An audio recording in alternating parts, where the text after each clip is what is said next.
Ai. De novo.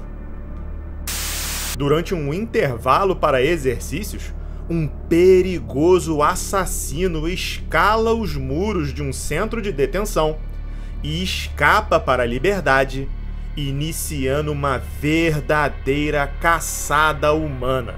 No vídeo de hoje, eu vou contar a história de um brasileiro que levou medo e pânico a toda uma região durante o período que estava em fuga e como finalmente ele foi capturado de uma forma literalmente animal. Mas antes, se você é um fã de relatos de crimes reais, eventos sobrenaturais e outras histórias impressionantes, deixe seu like nesse vídeo e inscreva-se no canal. Se você quiser dar uma força a mais, você pode me seguir lá no Instagram também, que é a melhor forma de falar comigo. Agora, sem mais delongas, vamos para a história. Pouco se sabe sobre Danilo Souza Cavalcante, além de que ele nasceu em 3 de julho de 1989, aqui no Brasil, e foi supostamente criado em um lar de abusos. O Danilo tinha uma vida conturbada, marcada por atividades ilegais, abuso de álcool, drogas e participação em organizações criminosas. Na noite de 5 de novembro de 2017, no Tocantins, quando Danilo tinha quase 30 anos, ele atirou a sangue frio 6 vezes em um homem, bem na frente de uma lanchonete lotada. A vítima era, na verdade, um amigo do Danilo, um rapaz de 20 anos chamado Walter Moreira. E o Danilo teria atirado nele por uma suposta dívida que eles tinham. Aparentemente, o Walter deveria ter pago o conserto de um veículo e, por causa disso, o Danilo o assassinou. Depois do crime, o Danilo roubou o carro do Walter, assim como a sua carteira, e fugiu. Uma semana depois, a justiça acatou um pedido de prisão e o Danilo se tornou foragido aqui no Brasil. Impressionantemente, mesmo considerado foragido, em janeiro de 2018, ou seja, mais ou menos uns 2 meses depois, o Danilo conseguiu embarcar para os Estados Unidos em pleno aeroporto de Brasília. Isso porque o mandado de prisão do processo, que corria lá no Tocantins, ainda não havia sido registrado no Banco Nacional de Mandados. Ou seja, as informações sobre o crime estavam disponíveis apenas para as autoridades daquele estado. O Danilo chegou nos Estados Unidos para morar no condado de Chester, na Pensilvânia, onde a irmã dele, chamada Eleni, já vivia ilegalmente. Ali ele conheceu uma mulher chamada Débora Brandão, uma de suas vizinhas, e os dois, agora com 33 e 34 anos, começaram a se envolver. Num primeiro momento, ele parecia o par perfeito para ela e tratava tanto a moça quanto suas 2 crianças extremamente bem. A Débora, que era mãe solteira, tinha deixado o Brasil apenas alguns anos antes, trazendo com ela os seus 2 filhos, a Yasmin e o Ian. Ela queria uma vida melhor para toda a família e viu nos Estados Unidos uma oportunidade. A irmã dela, chamada Sara, já tinha se mudado para lá e disse que daria um suporte para ela caso ela decidisse se mudar também. A Débora e a Sara sempre se deram muito bem e, inclusive, conseguiram um apartamento para morar bem pertinho.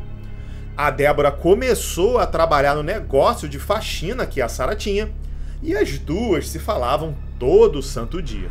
O Danilo e a Débora já estavam namorando há 1 ano e meio e no início tudo era ótimo.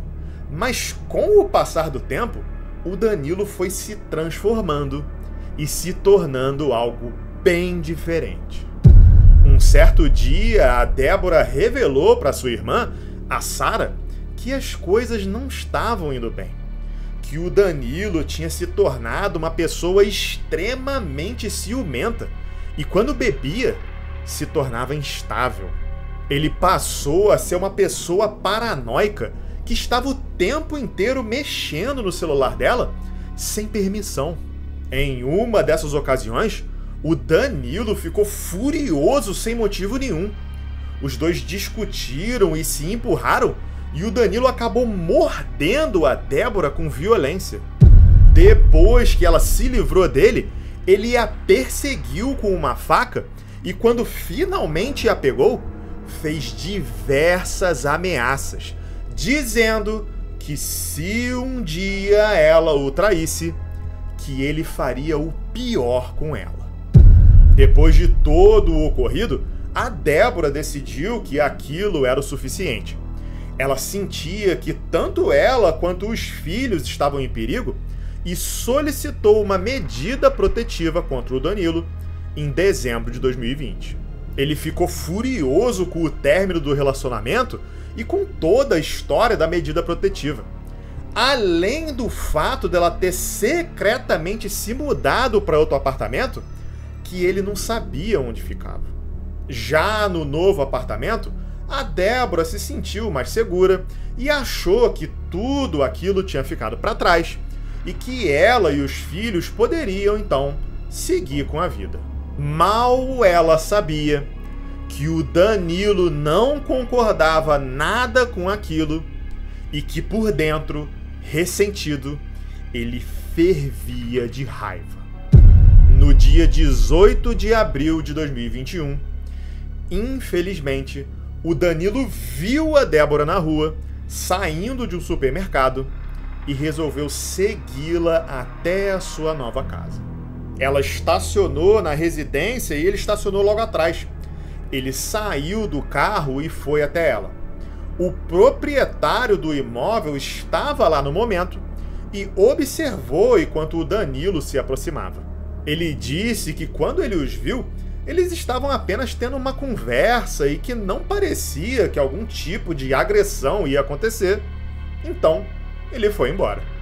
Os dois filhos da Débora estavam se divertindo e brincando do lado de fora, quando de repente o Danilo agarrou a Débora pelos cabelos e a jogou no chão.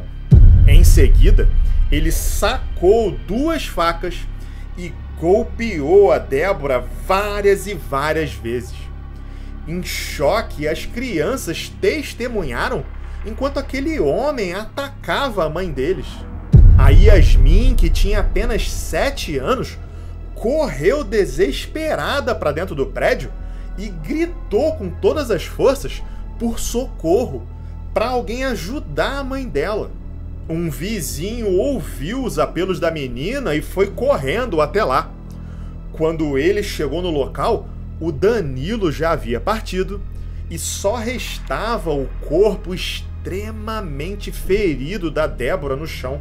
Ele até tentou realizar uma massagem cardíaca nela, assim como respiração boca a boca, mas infelizmente já era tarde demais.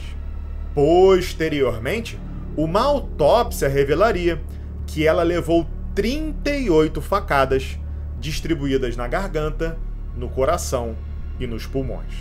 No mesmo dia, a polícia capturou Danilo e a pequena Yasmin fez a identificação do assassino. Faltava agora descobrir o motivo.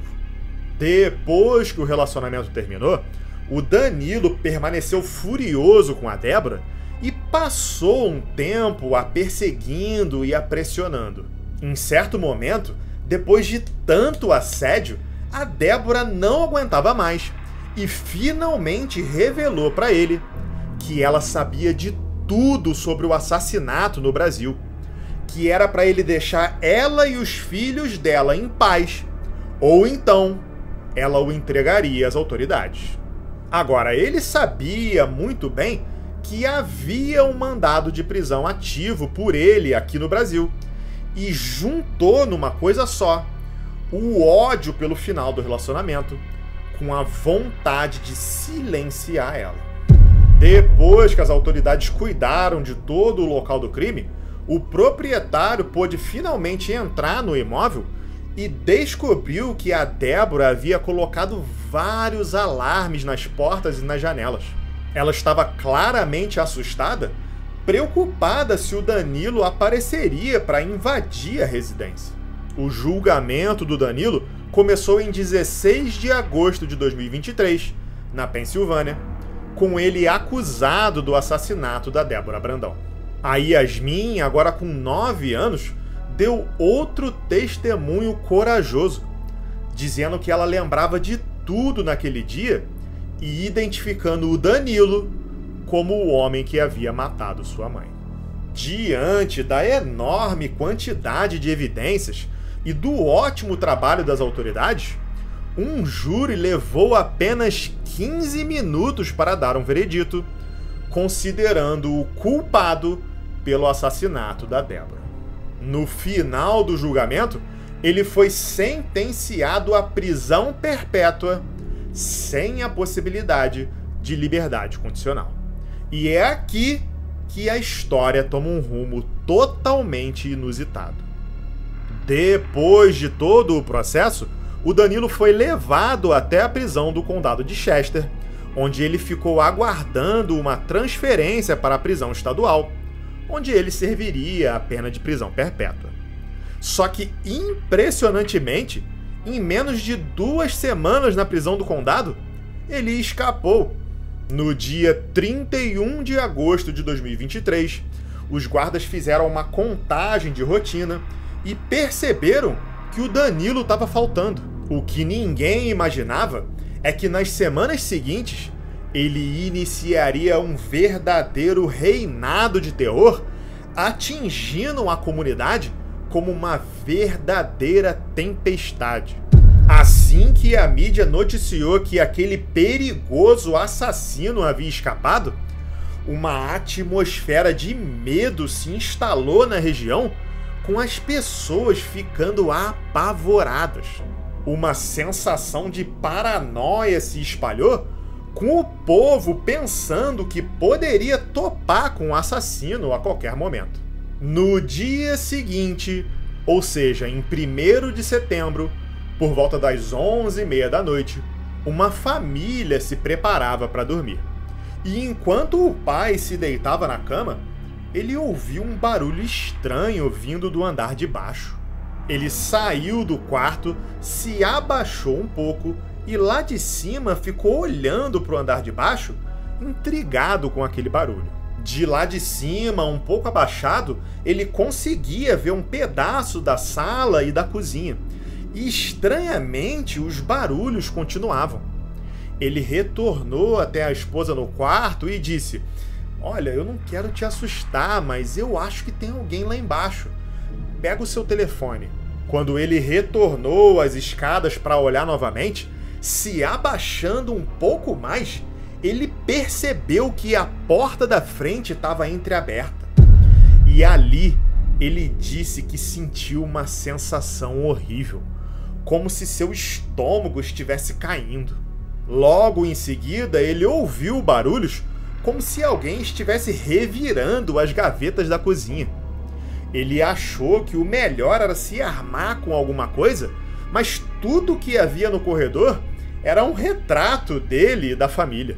Com o retrato nas mãos, ele se sentiu ridículo, sabendo que no andar de baixo, na cozinha, se o Danilo estivesse lá, ele teria um verdadeiro arsenal de facas à sua disposição.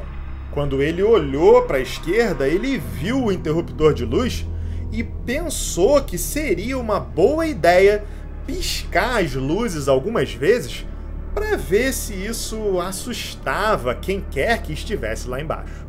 Depois que ele piscou as luzes umas 3 ou 4 vezes, houve uma pequena pausa, um silêncio, e ele ficou observando a cozinha do andar de cima. Só que logo em seguida, as luzes da cozinha piscaram de volta para ele, da mesma forma que ele havia feito. E assim eles fizeram uma espécie de comunicação macabra. Pela proximidade com a prisão, ele teve certeza que era o Danilo e gritou para a esposa que ele estava ali, dentro da casa deles, que era para ela ligar para a polícia. O próximo avistamento do Danilo seria nas primeiras horas do dia 2 de setembro, quando ele foi filmado pela câmera de segurança de uma casa. As imagens mostraram que ele carregava 2 mochilas. Um policial que patrulhava a região chegou a ver o suspeito, mas antes dele conseguir fazer qualquer coisa, o Danilo conseguiu desaparecer no meio da mata. A essa altura, as autoridades já haviam armado um enorme cerco por toda a região e faziam buscas com viaturas e helicópteros. De volta na prisão, eles chegaram à conclusão que o Danilo conseguiu fugir subindo os muros do pátio de exercícios e chegando no telhado. Dali ele correu por cima do mesmo e pulou para uma área com bem menos segurança, onde ele escalou uma cerca, fugindo. Nesse meio tempo, um jornal fez uma entrevista com a mãe do Danilo, uma senhora chamada Iracema, que estava aqui no Brasil. Na entrevista, ela disse que o Danilo não teve escolha, que, na opinião dela, tudo aquilo era culpa da Débora, alegando que ela queria controlá-lo e que a postura que ela teve com ele não foi correta. Ela continuou dizendo que sabia que o filho fez havia sido errado e que ele deveria pagar pelo seu erro, mas que a prisão perpétua ou a morte nas mãos da polícia eram injustas. Ela disse que queria que o filho pagasse pelo seu erro com dignidade e não com sua vida. Conforme a polícia aumentava os recursos na caçada pelo Danilo, as autoridades trouxeram equipes táticas, oficiais montados em cavalos, cães farejadores e vários outros tipos de tecnologia. No dia 4 de setembro, ele foi visto novamente, filmado 2 vezes pelas câmeras de segurança de um parque. Através das imagens, as autoridades identificaram que ele adquiriu um casaco com um gorro. Já no dia 5, um morador local viu o fugitivo caminhando pelo leito de um rio. Nos dias 6 e 7, ele foi filmado pelas câmeras que ficavam em uma trilha, seguindo para o sul. Com mais de uma semana em fuga, a preocupação, o medo e a insegurança estavam totalmente espalhados por toda a comunidade, com as pessoas se perguntando como os policiais não conseguiam capturar este criminoso.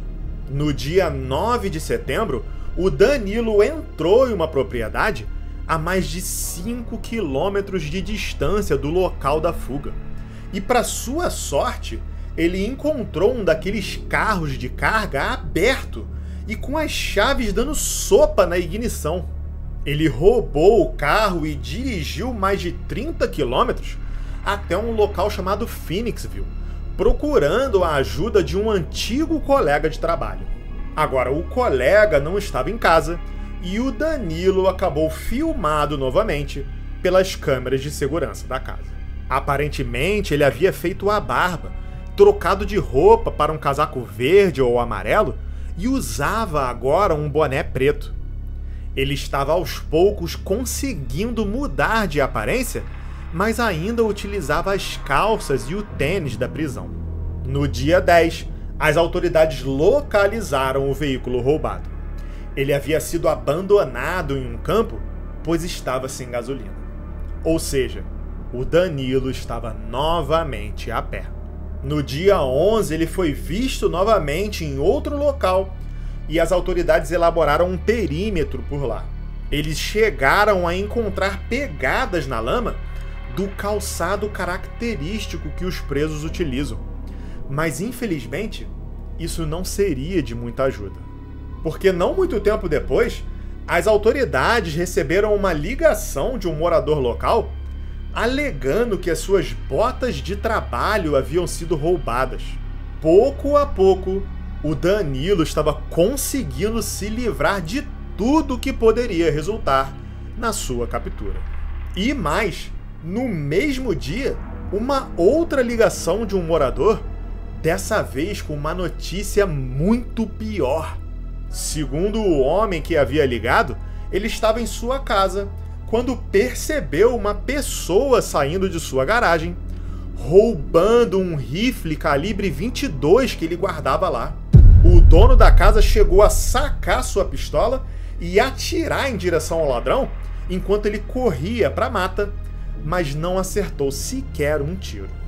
O Danilo agora estava armado e era considerado extremamente perigoso para qualquer pessoa que cruzasse o seu caminho. Não dava mais para prever até onde ele iria para manter sua liberdade. A essa altura, o Danilo já tinha sido avistado mais de 14 vezes e as autoridades sofriam uma enorme pressão da população para que aquele terror terminasse.